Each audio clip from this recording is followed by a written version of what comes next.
Here. Commissioner Bellis? Excused. Commissioner McMillan-Arnold? Present. Commissioner Levine? Here. Commissioner Beck is excused. Commissioner Hotchkiss? Excused. Commissioner Surface? Excused. Commissioner Cosgrove? Here. Commissioner Mooney? Here. Commissioner Rubenson? Excused.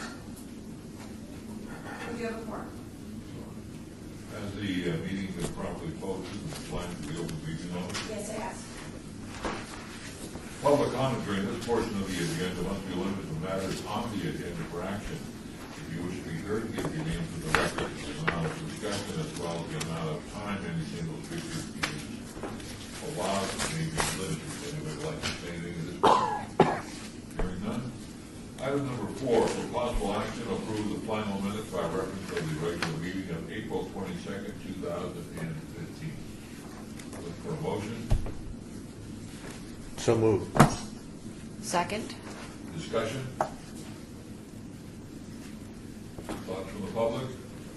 Hearing none, all those in favor say aye. Aye. Those opposed? Motion carries unanimously. Item 5, HPC 59260, for possible action regarding the draft report entitled World War II Era Residential Housing in Las Vegas, Clark County, Nevada, 1940 to 1945, funded by the 2014 Historic Preservation Fund grant. The City of Las Vegas recently contracted with historic preservation firm Logan Simpson to prepare a comprehensive historic context report for neighborhoods and subdivisions constructed in suburban Las Vegas during World War II. The historic context report, titled World War II Era Residential Housing in Las Vegas, Clark County, Nevada, 1940 to 1945, will serve as a planning tool to be used by the Department of Planning, the Historic Preservation Commission, and the Nevada State Historic Preservation Office as part of their continued effort to document and evaluate the National Register of Historic Places eligibility of neighborhoods within the city that are over 50 years of age. The draft, which is attached to as backup to this report, is submitted for HPC review and comment. We also have Greta Rail from Logan Simpson to provide a presentation of the findings from the report. Please.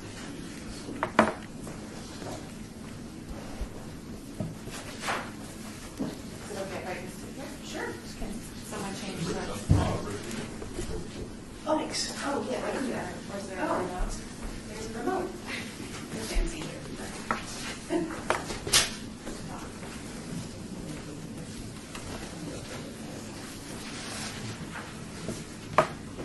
So as Courtney stated, my name is Greta Rail, and I'm a consultant with Logan Simpson in Tempe, Arizona. We also have an office here in Las Vegas.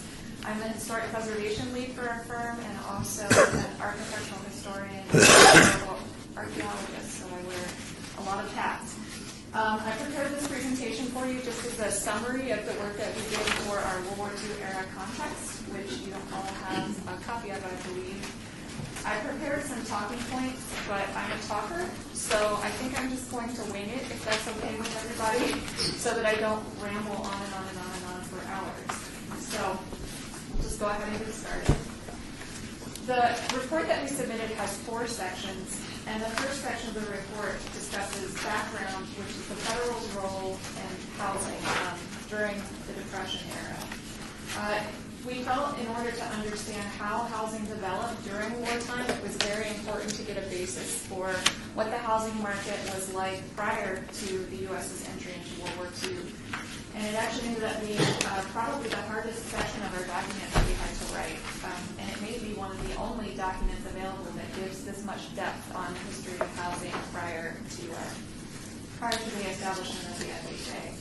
How narrow focus is it? Is it West? Is it Nevada? It's national. Yeah. Yes. So it starts off with a national context in order to set the stage. So obviously our context focused a lot on the creation of the FHA during the Great Depression, which resulted in the passage of 2 acts under the National Housing Act. One was Title I of the FHA and one was Title II. Both of those were mortgage loan insurance programs, so they were not actually to fund the construction of houses or subdivisions, but rather they provided mortgage insurance to builders with the hope of spurring development in the war era. Title I was restricted for existing residences, basically for the improvement or remodeling or refinancing of existing homes. And Title II was for new construction only. Also, during that period, the federal government passed a number of acts related to wartime housing. The Lanham Act was the first act, and that was passed in 1940, and that was mainly to fund public housing projects across the nation again. Then also Title VI loan insurance comes into play in 1941, and that act was passed in direct response to a shortage of wartime housing in the United States. Title VI related to areas of the nation that were declared critical defense areas. So in order to receive Title VI loan insurance, you had to be declared a critical defense area. And there were not a lot of cities that had that designation. And then in 1944, the Servicemen's Readjustment Act was passed. And that legislation was basically to assist returning veterans with reestablishing a civilian lifestyle. So those programs were primarily dedicated to veterans who were seeking the purchasing of homes and received assistance from the federal government for those purchases through what was later called the GI Bill. And you can see on the right of this slide that that's actually a diagram that was produced by the FHA during this era as what they considered to be a perfect neighborhood or a desired neighborhood developed under FHA standards. And you can see from that they focused on things like curvilinear street development to slow traffic and promote safety within communities. They also had the idea that a neighborhood should be a community or a freestanding entity, so they promoted the construction of schools, community centers, churches, sometimes shopping centers were included in the additional plats. And they also had some pretty stringent regulations as far as the types of housing that could be constructed and also lot size and street setback, which we'll talk about a little bit.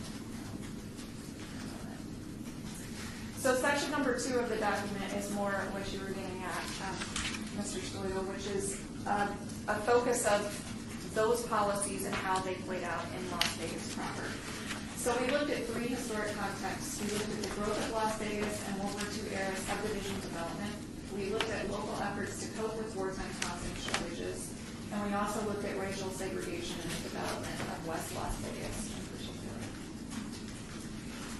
The first context that we developed obviously focused a lot on the development of Vegas and the wartime industries that evolved that prompted really a housing shortage in the area during the war period. The first context, or the first portion of the context, looks at Las Vegas as a railroad community, and it focuses on the development of the town sites in 1904 and 1905, and how that development was spurred by the railroad. The second portion of the context looks at the construction of Hoover Dam and Boulder Dam, which happened in the 30s.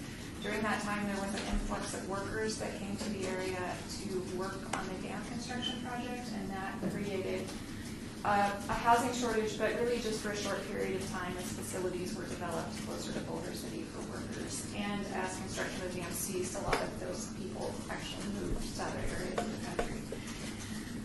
The third portion of the context looks at the development of basic magnesium and also the gunnery range, because those were 2 of the wartime industries here in Las Vegas that led to the area being established a critical defense area in 1941. And there's a fairly detailed history of all those items in the context, so I'm not going to really go into a lot of that. But please, if you have questions, feel free to let me know.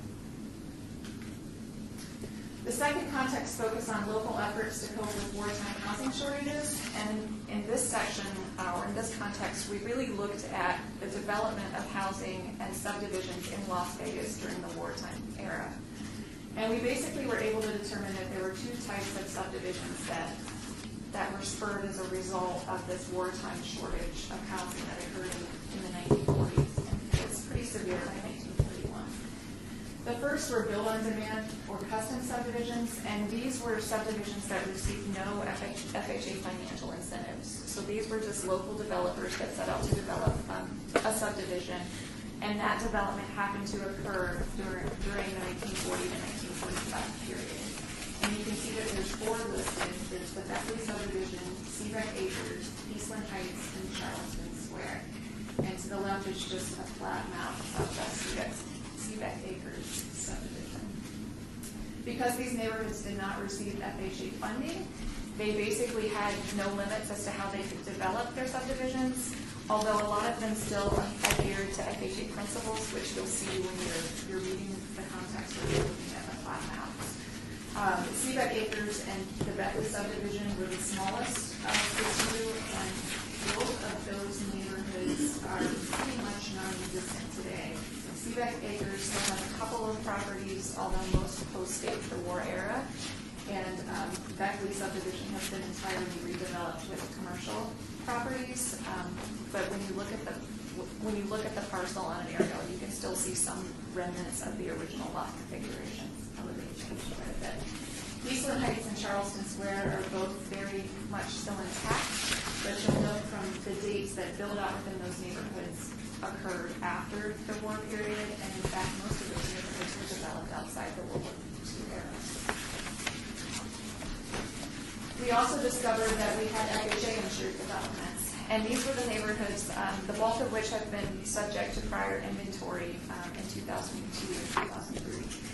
We found the Vega Verde addition, which is inside the NRHP listed John S. Park neighborhood.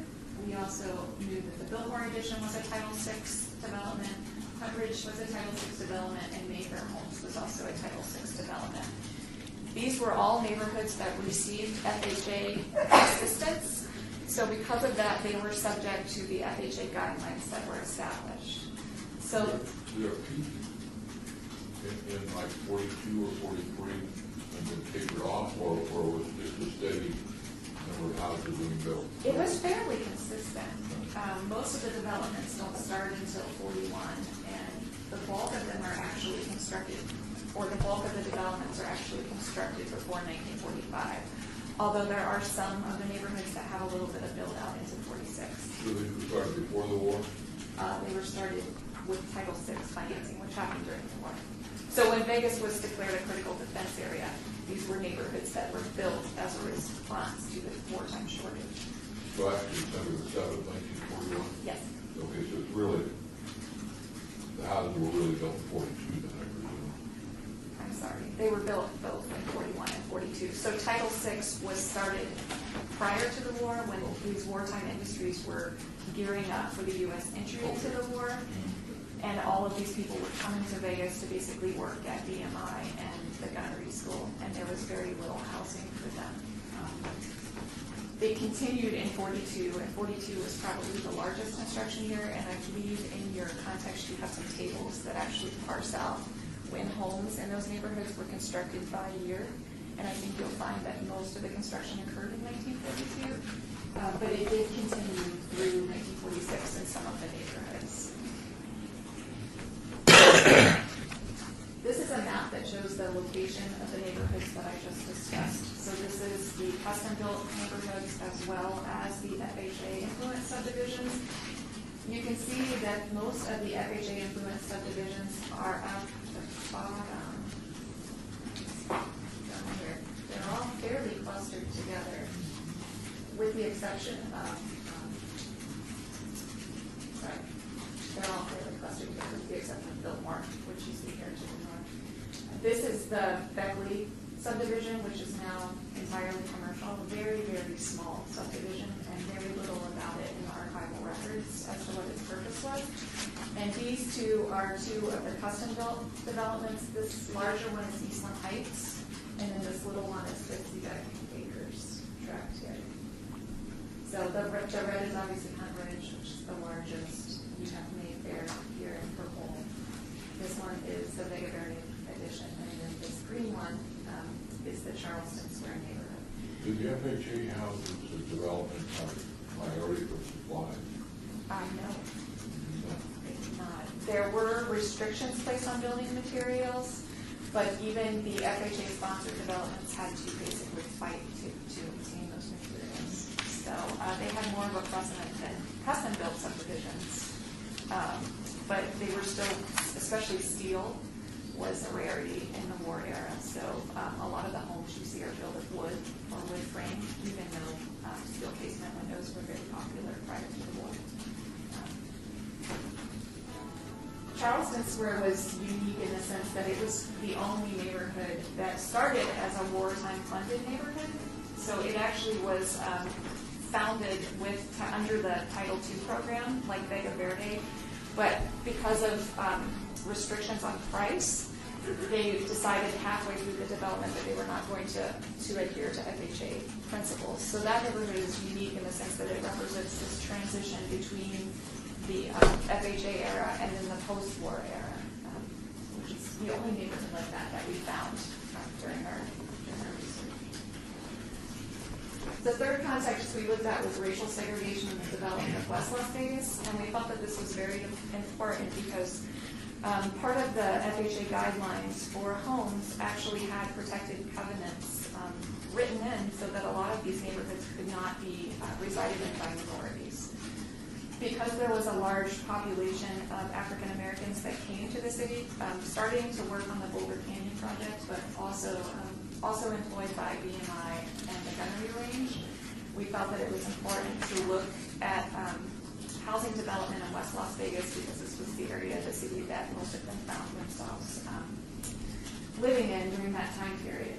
We did look at other races. We looked at the Chinese or Asians and also Mexican Americans, and because there were restrictions on immigration for both of those groups and also for the Chinese, there was an exclusion act that basically prohibited them from living in a lot of U.S. cities because of concerns that they were taking away jobs from the white population. The populations of these groups were very low, and I think I found a statistic that said as of 1950 there were only 200 Hispanics actually residing in the city at that time. So the percentages were so low that we were unable to really find a lot of information on those two groups. But African Americans, there's a lot of research that's been done, particularly the survey that was done of West Las Vegas. And also there's an NRHB listed housing development for Berkeley Square that also has a National Register nomination that provides a bit of context on mostly post-war development for African American neighborhoods, but also what life was like for African Americans during the wartime era. So we looked at both of those resources very closely. There's a lot of debate about African Americans and their migration to the west side of Las Vegas. It was very interesting to do research on that topic because there were a lot of sources that stated that African Americans were forced to leave downtown proper and move to the west side in the 1930s. But I also found some very interesting oral histories that basically refuted that claim and said, no, African Americans knew that their land was worth a lot of money and it was a way for them to profit. So a lot of them voluntarily sold their land, mainly around Block 17 of the original and actually moved to the west side as a way to gain income. Regardless of the reasons that they chose to resettle there, they faced poor housing conditions when they arrived, largely because the city, that portion of the city at the time was outside city limits and there were not basic utility infrastructure in place. There was also the policies of discrimination that were perpetuated by both the FHA developments as well as the custom-built subdivisions. However, they remained there, and we have a picture that actually shows what housing conditions were like. This is from the Special Collections Library. A lot of them are living in tents, houses that were definitely substandard, cooking in communal areas, until the 1940s when the government stepped in and basically conducted what they referred to as a slum clearance and raised the area completely out of health concerns for disease and also just because of the poor living conditions. And it's not until the late 1920s and early 1950s that you see the development of housing complexes such as Marble Manor, which was that housing development that was actually funded by the FHA. And you also have the construction of Berkeley Square, which was the first subdivision that was specifically built for African Americans. The third section of the document was on residential architecture of Las Vegas during World War II. And what we found was that the majority of the homes that were constructed in these subdivisions were built in two architectural styles. the minimal traditional architectural style, which you see on the left, and the ranch architectural style, which you see on the right. And both of these styles of houses were very common, both in the war era and during the post-war era, mainly because of their small size and their uniform designs. The FHA passed guidelines for the construction of homes in the 1940s for the Title II and Title VI neighborhoods. And because a lot of these homes were mass-produced and their goal was to build as many homes as quickly as possible, the building construction styles were largely standardized so that homes could be built almost like an assembly line fashion. And this continued into the post-war period. They utilized a lot of materials that allowed them to do fairly quick construction, so things like concrete block, but they also used wood frame a lot during the wartime era, which is different than the post-war era where I believe concrete block predominates. They preferred a simple exterior because they felt that a lack of ornamentation actually made the home look larger in size. Typically homes were square. They were set back from the street so that they had yards. And they did have several different variations of homes. I believe there could be anywhere from 5 to 16 different styles of these minimal traditional homes, mainly just changes to the exterior facade. So some may have a porch, some may not, some may have an L, some may not. So that there was not this institutional feeling in the neighborhood. They very much wanted the neighborhood to have a non-uniform appeal, even though they were utilizing uniform standards. So they did that through the construction of these different housing plans and also by varying the housing plans so that no two homes were actually located adjacent to one another. By the middle of the 1940s, the ranch style became more common because families were growing larger, and a lot of families felt that the minimal traditional style houses were too small for family life. Most of those homes were below 1,000 square feet. Most probably averaged 800 to 900 square feet, which is small by today's standards. So the ranch style home developed as a replacement to the minimal traditional style. These homes were largely the same in their ornamentation and construction, but they were longer, so they were rectangular in size. And a lot of these homes had carports or garages, both because of the advent of automobiles.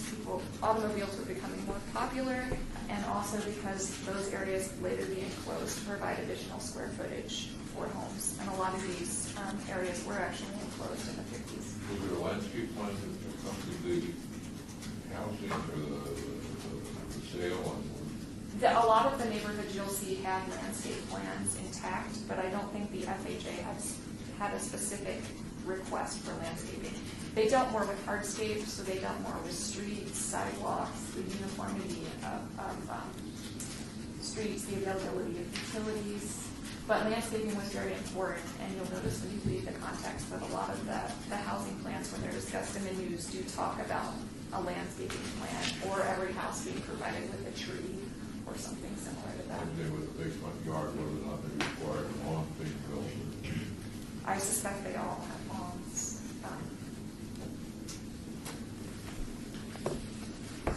We also focused a considerable amount of time on the architects, builders, and developers who were responsible for the construction of these subdivisions, and I just listed the names here.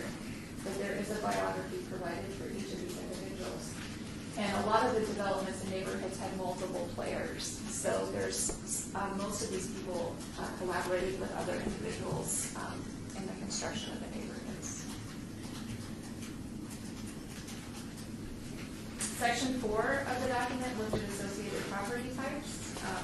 Obviously, one of those associated property types is individual buildings. Because we were looking at residential properties only, we looked at single and multifamily dwellings. Commercial properties were excluded.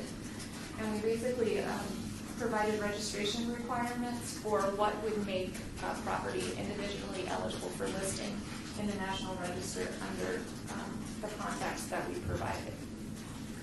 So for single and multifamily dwellings, the significance and registration requirements were largely the same. We felt that it would be rare for an individually eligible single or multifamily property to be listed under criteria A, with the exception of West Las Vegas, where there could be an individually eligible property that remains, or a residence that remains from that era prior to the zone clearing. But without doing an official survey of that neighborhood, it's very hard to know whether that's the case. However, we felt that the residences could be eligible under criterion B or criterion C. Criterion B would be if they're associated with an important person, or an important person had resided in their home and gained their importance while residing there. Or criterion C, which is architecture. So if it's an exceptionally wonderful example of a minimal traditional or a ranch style home, it could be eligible it could be individually eligible for listing in the National Register. And in order for it to be eligible, we also outlined registration requirements, and those were the same for both types of dwellings, and those were that it had to be located within the incorporated limits of the city of Las Vegas, that the properties had to have been constructed between 1940 and 1945, that they had to possess one or more of the criteria of significance, so either B or C, and they had to retain sufficient historic integrity in order to convey that significance. And then lastly, we had residential subdivisions as an associated property type. Of course, we identified two types of subdivisions. We felt that those could be eligible for the National Register under criterion A, B, or C, and the registration requirements for a subdivision in order to be listed are exactly the same as those for multifamily and single-family residences.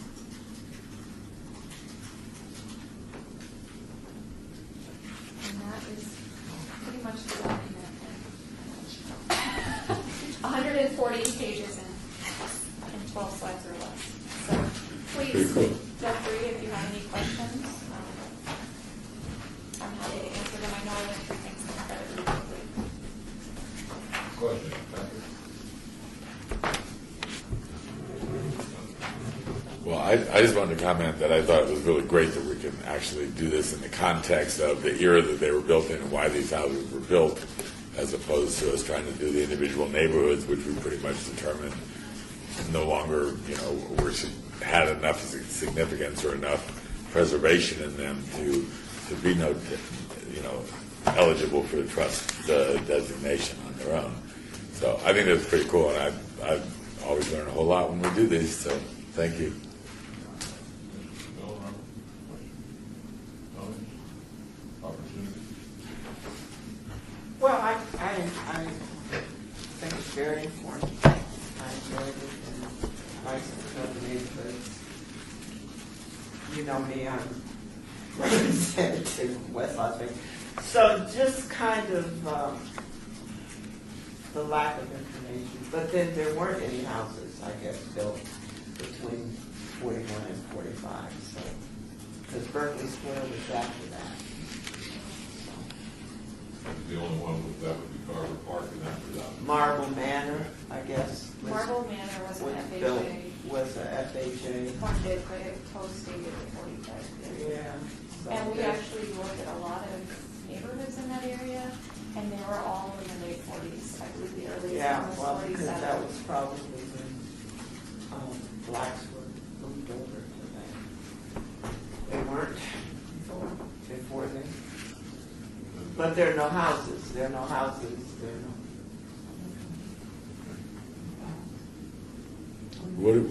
What do we do with this now? How can we get the public to acknowledge that we've created a source for them, or an ability for them to seek individual designation if they want it? The SHPO has,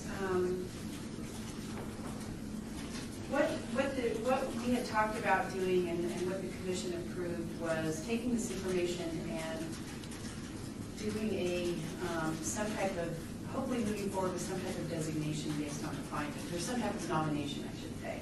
And as part of that nomination process, there would be a public outreach type of campaign that, so for instance, one of the recommendations in here was to finish the Huntridge Neighborhood Survey. So if we finish out the Huntridge Neighborhood Survey, which given the funding that we've been receiving in the last 2 or 3 years, given this trend, it would probably take a couple of years to do those other 2 tracks, unless we can fund it with supplement that funding with HBC funds, but that's another discussion. But if we were to complete the Huntridge neighborhood survey, then we would at the same time also do a public outreach campaign where we would hire a firm or consultants that could do all of that neighborhood outreach, on behalf of the city, and let everybody know at that time, what the findings are, what their options are. And this is going to come back to the commission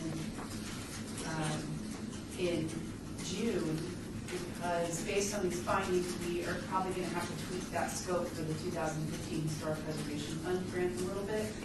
And we may not want to do the public information campaign until we're further along with the survey. If we decide to finish with Huntridge, we also have other options. So we're going to bring it all back to you in June and see what you want to do for follow-up. But SHPO is pretty adamant that the 2015 grant is a direct follow-up when the findings of this report, not a completely separate project. So we would be looking at one of these neighborhoods, depending on funding and resources. Does that make sense? Yeah. I think we have an expert guy who's not ready to let you go. Well, I find this interesting because I've been reading up on housing policy in Baltimore because of what's been going on there, and this idea that segregation only existed in the South. And yet there was a whole report that just came out by a historian showing that housing policies in the North and the West, other places, had covenants written into it, and that it was, in law, segregation, not just in the South. And that you have these remnants of neighborhoods still today that reflect those housing policies from the World War II era. It also gets sticky because there are grassroots efforts to basically prohibit people of color residing in neighborhoods. And in a lot of cases, there was I believe I have it in the context, there was actually a group in West Las Vegas that went before the city council and basically tried to restrict African Americans from living in a particular part of the city. And it was denied because of the 14th Amendment. However, they did it anyways. So there's a lot of cases where it's de facto segregation, where it may not necessarily be allowed or supported by law, but it is occurring regardless. An interesting fact, even for every Huntridge house that I sell, for example, the original filed CC&Rs are part of the title report that come in, and it's specifically restricted out of in the title report. The title company says omitting any references whatsoever to race, color, creed, religion, and the protected classes. Those CC&Rs still exist, and they're still in place. Mostly they dealt with what the builder could do during the first, what owners could do while the builder was still building. And then after that, they've been pretty much ignored. But they still are reported in the title report, and still they say omitting any reference whatsoever. So. Is there a total, did you total the number of homes that were built during the war? I didn't.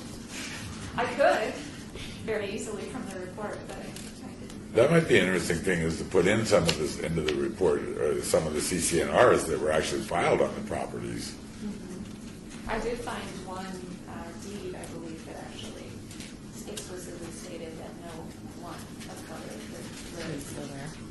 And I don't remember which neighborhood it is now. It may have been Charleston Square, but it just explicitly stated.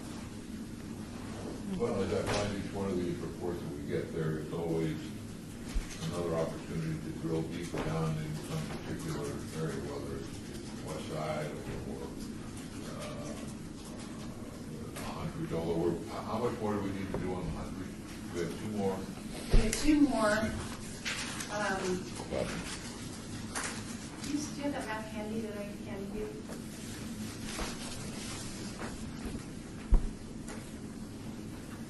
And basically the argument in the report that was made was that maybe if the rest of the neighborhood is surveyed, that if it's found to be genuinely or generally intact, that will make up for the lack of integrity in the tracts that were already surveyed.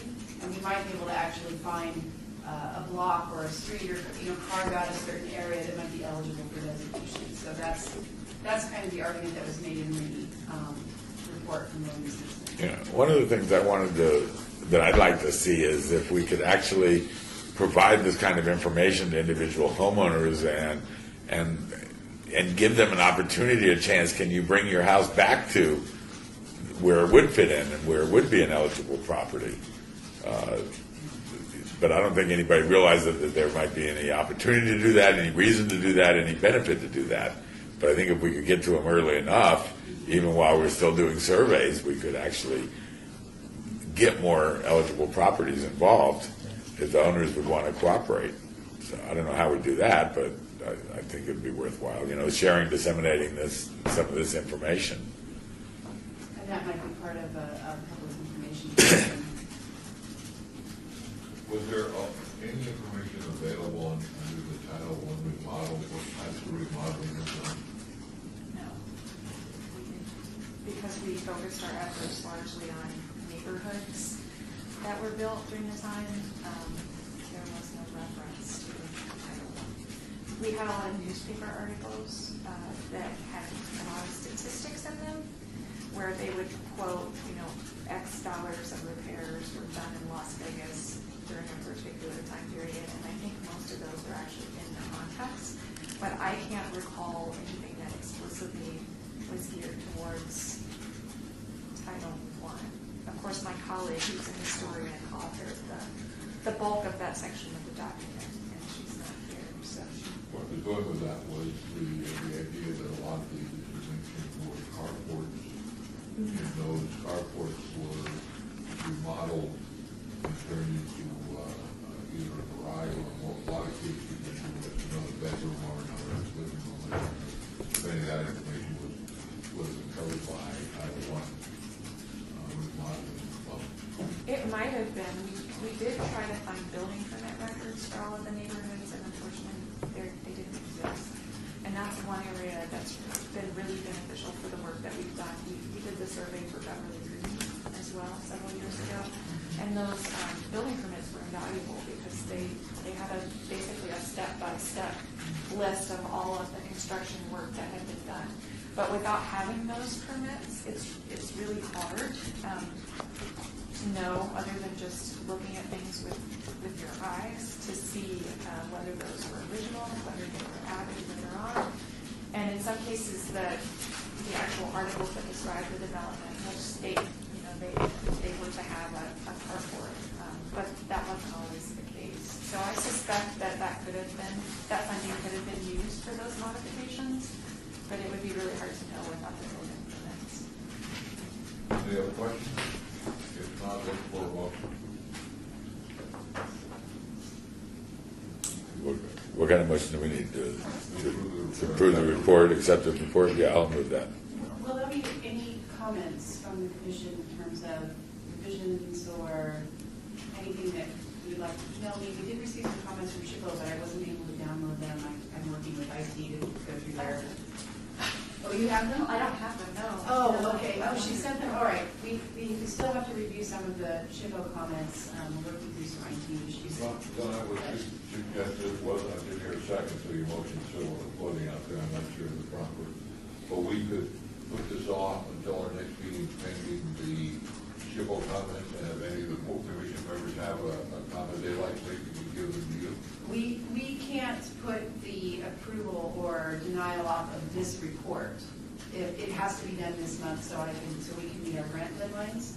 But if you can give me, whatever comments that you may have, I believe we have a 2-week turnaround to get those comments and get them to SHPO, and then we can move forward with this What report. about SHPO's comments? I should be getting those soon. I just have to.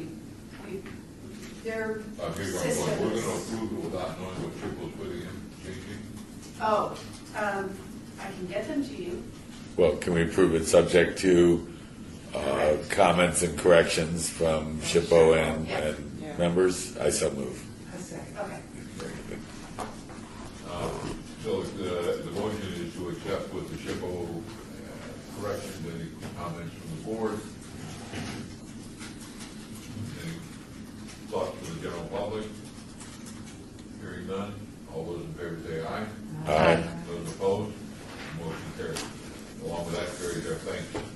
Thank you. And you mentioned that the first part on the depression here is sort of new territory. We couldn't find anything that goes that far back.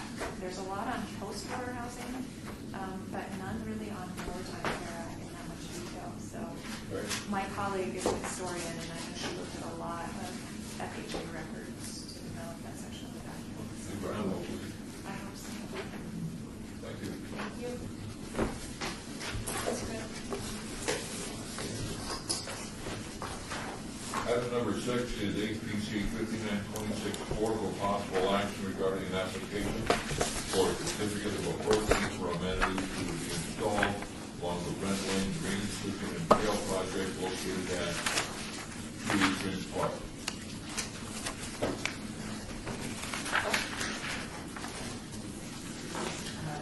For the record, it's located at 49 Parker Springs. This is part 2 of the original application for a certificate of appropriateness submitted and approved by the Commission on March 8, 2012, with the condition that the city return with an application for approval of these amenities that are in the package. The current application includes trail, landscape details, signage and trail amenities, such as benches, trash cans, doggy bag dispensers, fencing, and access gates. And one, lastly, in addition of these shade structures or one shade structure to be installed along the trail. The shade structures that are being proposed they match the shade structures that are out there currently. How deep are the pilings?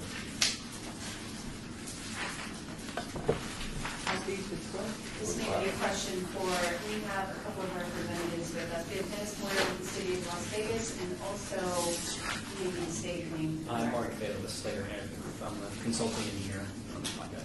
The reason I asked is just like something perfect.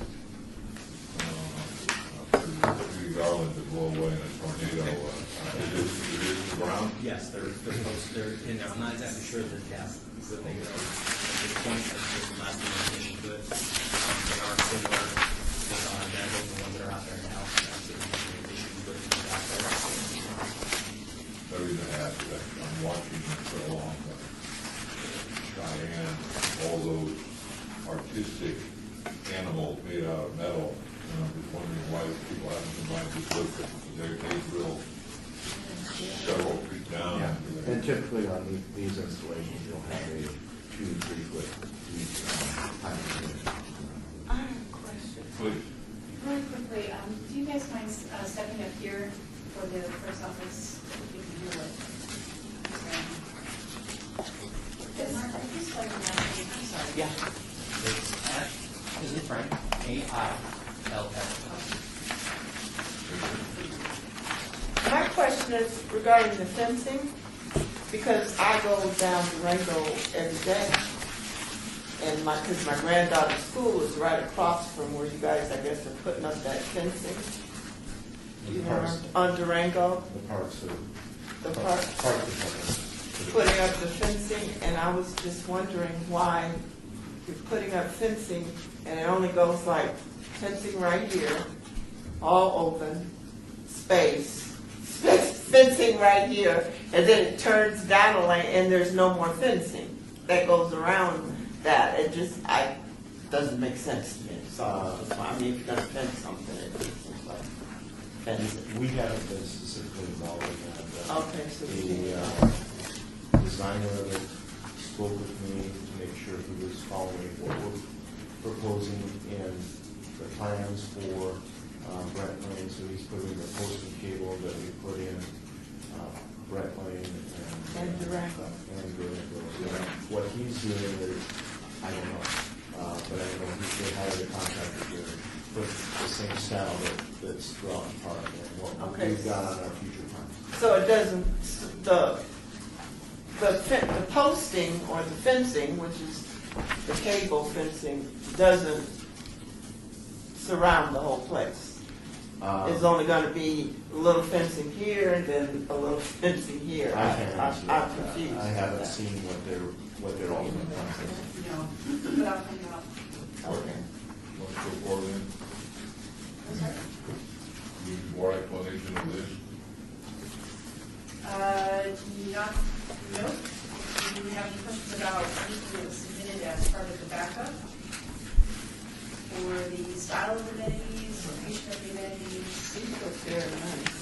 These, they already have some of these, and they're very nice. So that I can, That's a photograph of one of the existing structures out there. yeah, that's sitting out there, that right now.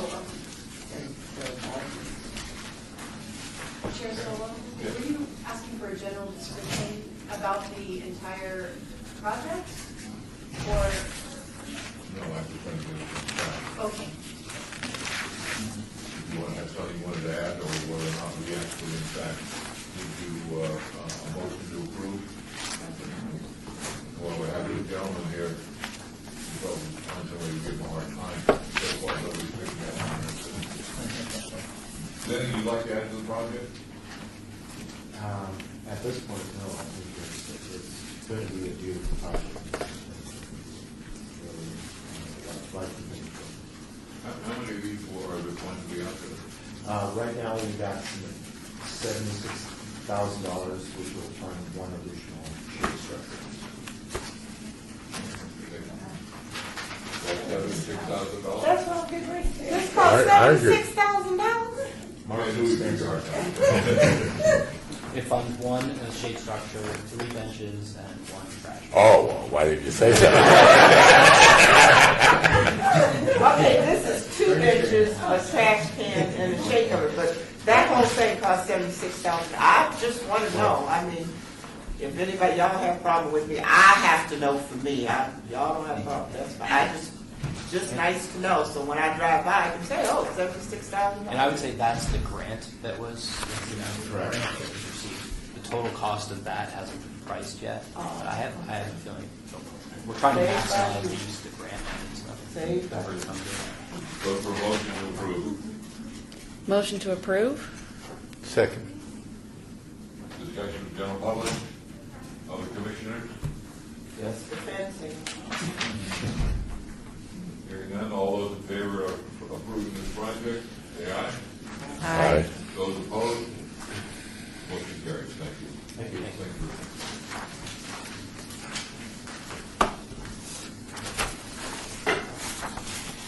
Report to the Department of Planning regarding the May 2015 Historic Preservation and Genealogy Awareness Month budget item.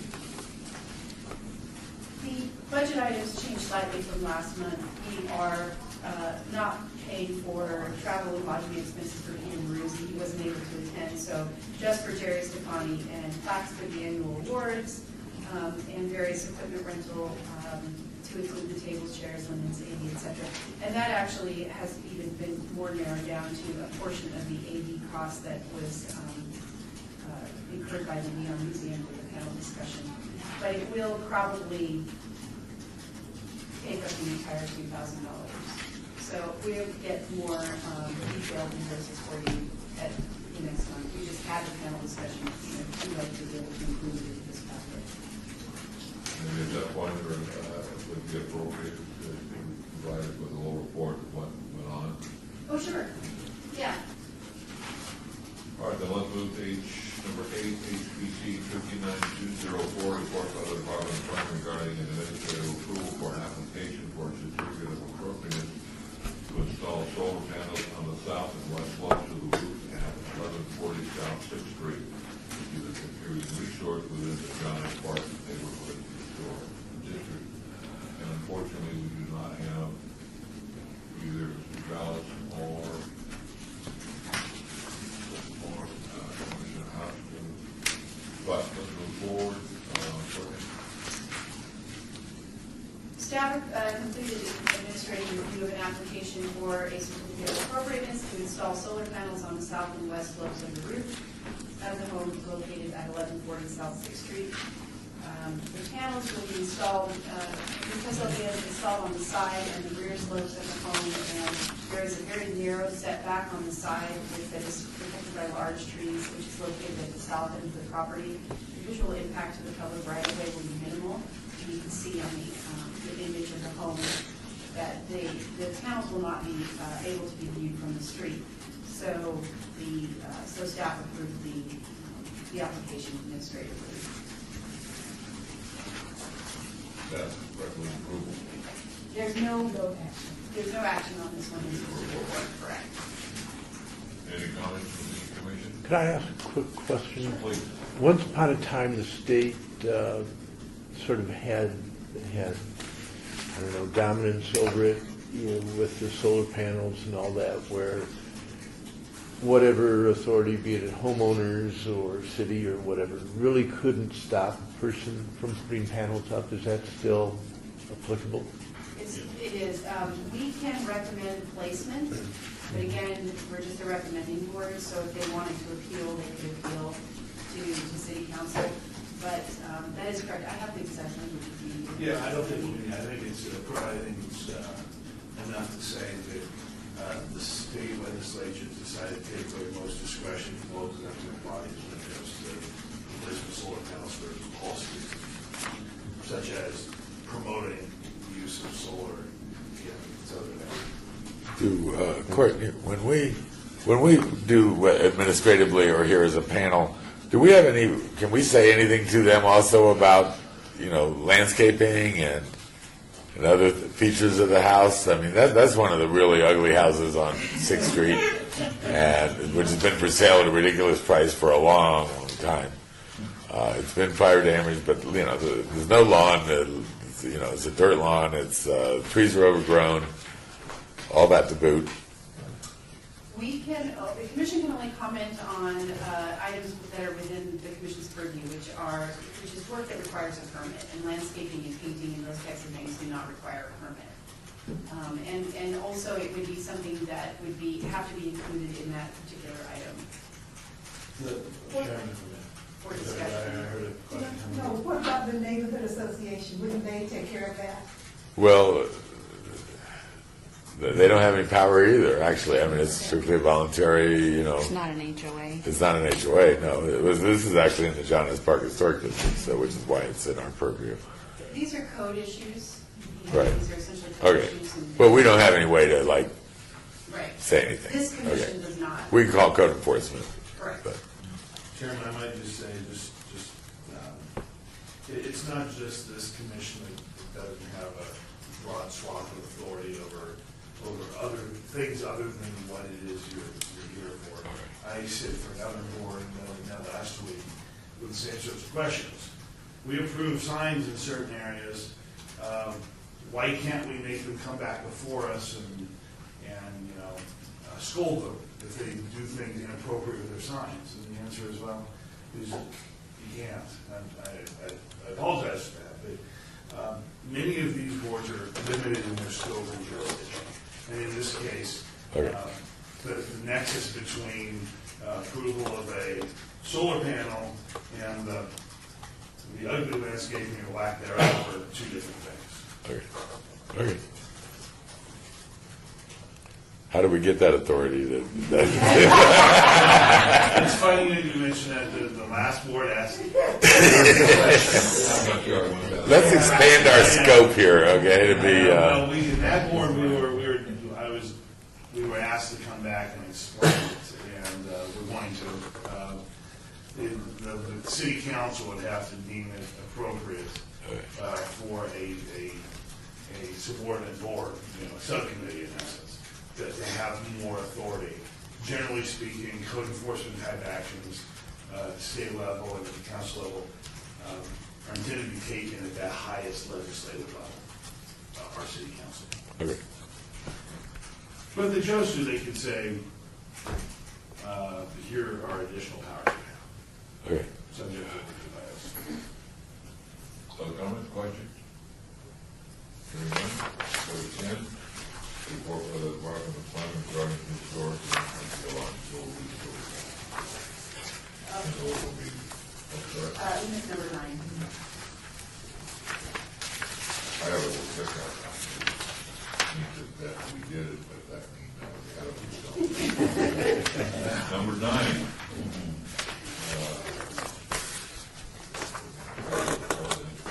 A report by County Department of Planning regarding an update on Senate Assembly bill pertaining to historic preservation and archaeology in the 78th session of the Nevada Legislature. Our congressional legislative reporter. Well, I do know that the Stewart School bill got signed yesterday, so they're going to be getting more money for a renovation of the Stewart School. Unfortunately, I thought there were some really good bills this session for cultural preservation, and they ended up getting buried in all the crazy that's been going on this session. So I'm hoping some of them at least squeak through. Ones that made it out of committee and Most of them made it out of committee, made it to the floors, did the switch, and now they're sitting on the desk in the other house, waiting for other stuff with a higher priority to get passed. There still is a feeling that the Commission on Cultural Affairs will get $1 million bond. Hasn't risen to anybody saying no, but it could.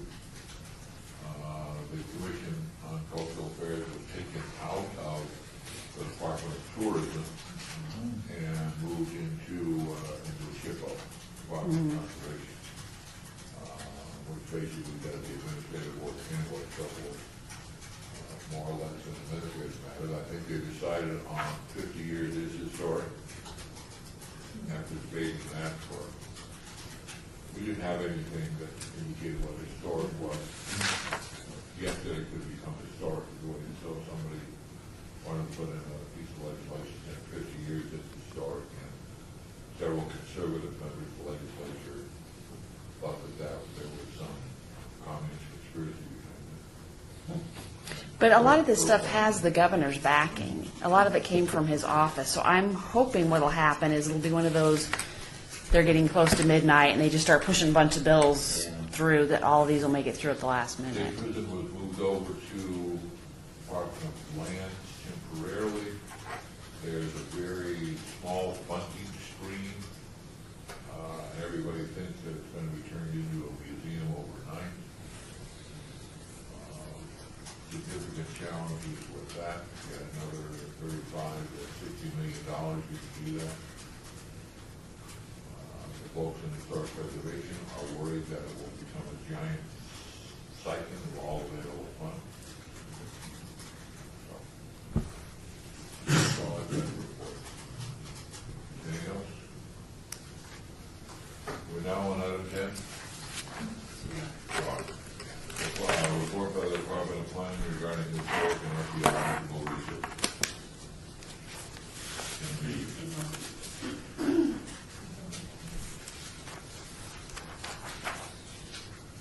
All these articles in there that I missed. Yes, I didn't see all of these articles in the newspaper, so thank you. Yeah, that's good. Then let's move to item number 11, which is a report by the Department of Planning regarding the project update list. Okay. Just heard a report on the 2015 HPF grant. The 2015 HPF grant, I need to submit the revised scope and budget to the HPC in June, and then we will move forward with that project with SHPO. The Wakancha Motel lobby at the museum is the state register nomination is going to be heard by the Nevada State Board of Museums and History on June 19th. And I just sent an email out with the location you're going to be able to do that remotely.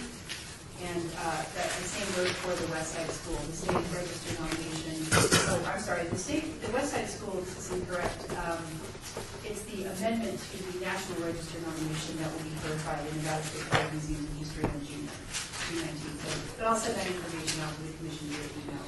The whole nomination is to include the 1948 building that also updates substantially the original building report. Correct.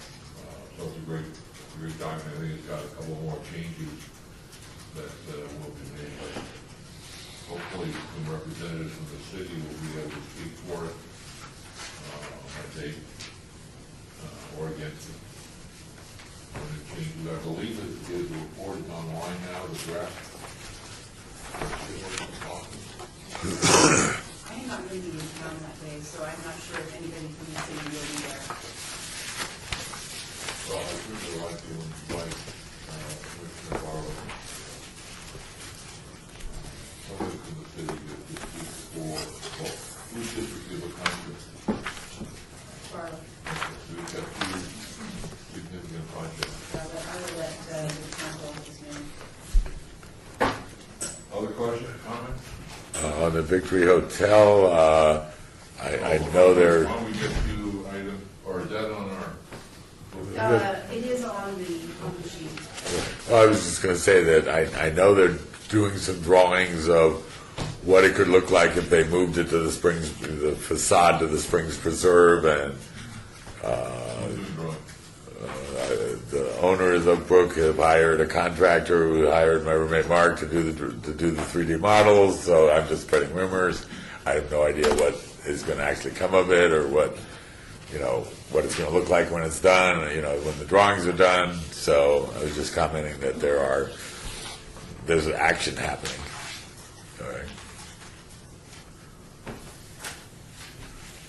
Springs Reserve, the Victory Hotel is a wonderful structure unto itself, but if they're going to put anything at the Springs Reserve, there are other more important representatives to be put up in there. But that was in one of the plans that we've had. That was one of the options. So I think that's the one they're looking at, is to move the front part of the structure. It might have been a report. Yeah, I don't think we've had. But you did review the options. Okay. It's not listed on the local register, so it might not have gone to you as an action item. I will have to look at that. Just Any other comments? Hearing none. Discussion on item 12, discussion regarding topics for future agenda items by the Historic Preservation Commission. Comments made during this portion of the agenda by individuals in the committee shall refer solely to proposals for future agenda items, and any discussion shall be limited to whether or not such proposed items are within the purview of the commission, and or whether such proposed items shall be placed on a future agenda. No discussion regarding the substance of any proposed topic shall occur, nor shall be taken regarding each proposed. Anything we'd like on the next agenda? You had mentioned, I guess, to look at the projects or whatever that we funded money for, to see the benefits or the non-benefits of those funds. I mean, basically, I guess I was trying So review all grant funded projects. to, well, yeah, I mean, we have, Maybe during the past year. yeah, maybe like a year or so, some of those projects, but I mean, still, we haven't reviewed, we're supposed to be seeing West Side School, but then I guess I'm going back to the Harrison House. I know we funded $10,000 to them, basically, two $5,000 grants. And I'm trying to figure out what the improvements were. Is that something that you would be on hand for?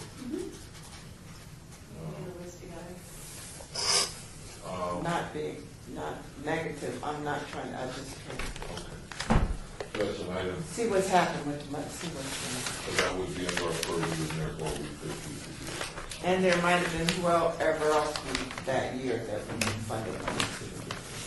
Yeah, okay, for the next agenda? sorry, no.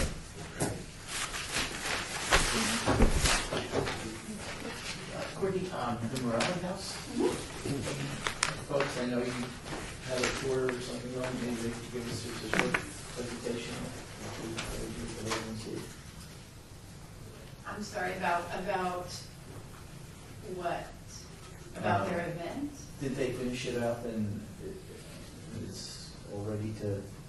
Did we give them some money for their home tour? We gave money for their programming. Program was done through the historic, was done through the- We gave the Junior League some money for I something was just thinking along. for Yeah, them. yeah. May not have been, I don't know if it was last year or the year before that. But we have given the Junior League money for them. And they provided a They report did. as they're closed out. They did. They actually, after their benefit or whatever they did, they came back with a great book showing everything that they did and the success of it. Yeah, our money was used to publish that book about the Morelli House, the Sands, the Connection, etc., which is a great book, and we gave a copy of that to everybody that was on the Nevada Preservation Foundation's home tour, which was May 6th. I was the event chairman of that. Huge success. We sold out all 200 tickets that we had. We had 15 houses open. It was a great event. We had. Let me ask you a question. Since we're on the item on the agenda that calls for whether or not you want to have anything on the next agenda, does a report from the Nevada Preservation Foundation, a request that they provide us with a report on their recent event, is that something we should request and put on our agenda? They're willing to come down here. That we can get a full report on that one. I'd like to see that on the agenda. Mr. Chair, I'm like you just to celebrate something good that's come and, from beginning to end. Okay. We could give it some recognition. All right. We can Is do there that. anything else we'd like on the next agenda other than update on the Westside School? One view. Tour. Sure. I'll send an email. I don't know what to ask that question, Jim. What's that? What's the status of our tour request to see the Westside School? It's not in this agenda item. I think you just need to call Courtney up and ask her. Okay. So we don't know her email or her telephone Hey, you number. guys. Or she could provide us that. And I think we should have a tour of Tule Springs and the whole project up there too. I'm embarrassed that I've never gone up there and even seen it. Yes, and I did mention to Judge Koval that there would be an email going out Thursday asking for times and dates that you are all available for the West Side School tour. Thank you. Okay. Oh, good. Seems to me the last Straighten meeting, this out. we had some issues with regard to safety. Yes, So, the contractor said that it was fine, they had to wear hard hats. Yeah. So, and they have hard hats. Anything else on the agenda? Otherwise, I look for a motion to adjourn. All right. Public comment. 13. Item 13. Citizen participation. Public comment during this portion of the agenda may be limited to matters within the jurisdiction of the board. Seeing nobody in the public, we have no comment. Thank you. All right. All those in favor of the adjournment motion, say aye. Aye. Those opposed, motion carries. I'll send an email out this afternoon. There's